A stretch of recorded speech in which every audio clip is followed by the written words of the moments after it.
PSC പരീക്ഷകളിൽ ഉറപ്പായും പഠിച്ചിരിക്കുന്ന ടോപ്പിക്കാണ് അന്തസ്രാവി ഗ്രന്ഥികളും അവ ഉൽപ്പാദിപ്പിക്കുന്ന ഹോർമോണുകളും. അത് ഏതൊക്കെയാണെന്ന് നോക്കാം. ഒന്നാമതായി തൈറോയ്ഡ് ഗ്രന്ഥി. തൈറോയ്ഡ് ഗ്രന്ഥി ഉൽപ്പാദിപ്പിക്കുന്ന ഹോർമോൺ ഏതൊക്കെയാണ്? തൈറോക്സിൻ, അതുപോലെ ട്രൈ ഐഡോ തൈറോണിൻ, പിന്നെ കാൽസിറ്റോണിൻ. അപ്പൊ തൈറോയ്ഡ് ഗ്രന്ഥി ഉൽപ്പാദിപ്പിക്കുന്ന ഹോർമോൺ ഏതൊക്കെയാണ്? തൈറോക്സിൻ, ട്രൈ ഐഡോ തൈറോണിൻ, പിന്നെ കാൽസിറ്റോണിൻ.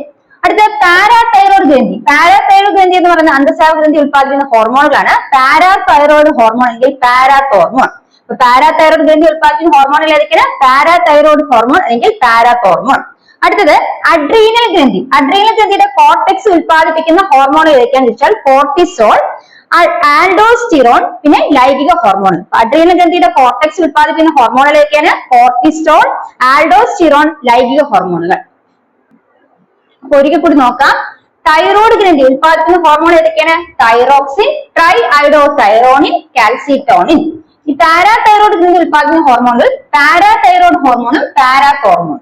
ഈ അഡ്രീനൽ ഗ്രന്ഥിയുടെ കോർട്ടെക്സ് ഉൽപ്പാദിപ്പിക്കുന്ന ഹോർമോൺ ഏതൊക്കെയാണ്? കോർട്ടിസോൾ, ആൽഡോസ്റ്റിറോൺ, ലൈംഗിക ഹോർമോൺ.